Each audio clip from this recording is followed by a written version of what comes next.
thank God for another Sunday. And as we're just praying just now, and in a time of worship, we are reminded that Christ was thinking about us on the cross. And it's so important to understand and remember the significance of Him thinking about us, each and every single one of us, upon that cross. And the important thing is, what do we do about that? How do we respond? Because the Lord has done it all for us. It is up to us to come to Him and to accept that a free gift of salvation, and to turn to Christ. So we thank God for this Sunday. Our message this morning is titled, Following God Wholeheartedly. That is the title of this morning's message, Following God Wholeheartedly. And our reading is from two places. It's from Deuteronomy chapter 1, verse 20 to 40. That's the main passage we're going to go through. It's a bit of a lengthy passage. The other passage we're going to go through is Numbers 13, from verse 26 to 14, verse 24. We're going to jump in and out of that particular passage. The Deuteronomy passage and the Numbers passage are more or less the same thing. They're the same account. So we're going to refer to both of them in and out as we go through this morning's message. The main reason for not following God wholeheartedly, as we'll see in these passages, is that when we have moments of doubt, not trusting God, not trusting God, and fear is one of the main reasons for not following God wholeheartedly.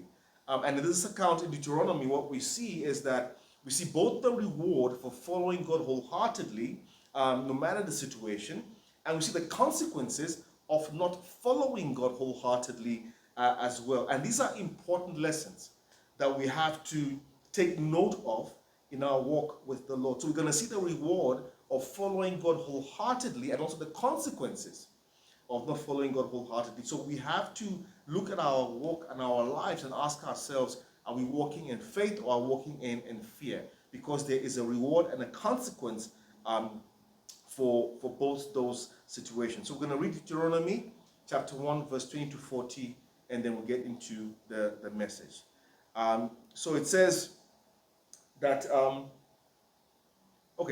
then I said to you, this is Moses speaking, you have reached the hill country of the Amorites, which the Lord our God is giving us. See, the Lord your God has given you the land. Now, Moses is referring to the land of Canaan, the promised land, the land flowing with milk and honey that God had promised Abraham that he would give to his descendants. So he says, see, the Lord your God has given you the land.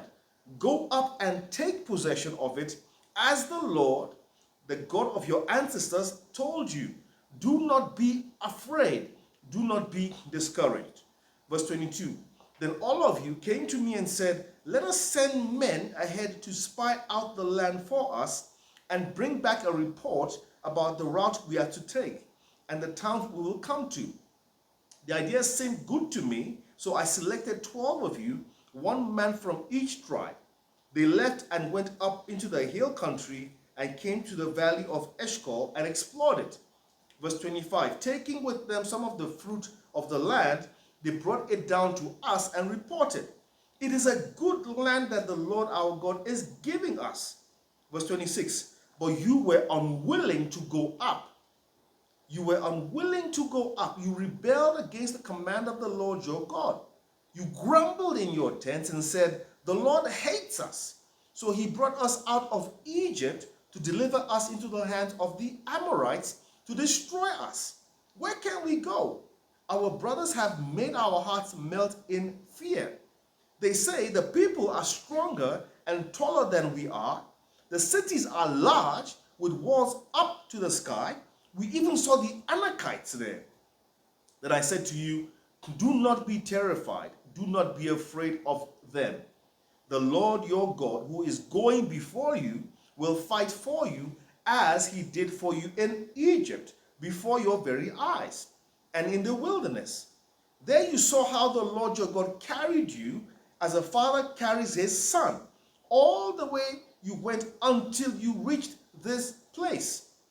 Verse 32, in spite of this, you did not trust in the Lord your God, who went ahead of you on your journey in fire by night and in cloud by day, to search out places for you to camp, and to show you the way you should go. Verse 34. When the Lord heard what you said, he was angry and solemnly swore, no one from this evil generation shall see the good land I swore to give your ancestors, except Caleb, son of Jephunneh. He will see it, and I will give him and his descendants the land he set his feet on. Why? Because he followed the Lord wholeheartedly. He followed the Lord wholeheartedly. Verse 37, because of you the Lord became angry with me also, and said, you shall not enter it either, but your assistant Joshua, son of Nun, will enter it. Encourage him, because he will lead Israel to inherit it. And the little ones you said will be taken captive, your children who do not yet know good from bad, they will enter the land. I will give it to them, and they will take possession of it. But as for you, turn around, set out toward the desert along the route to the Red Sea. So what we see here is the account of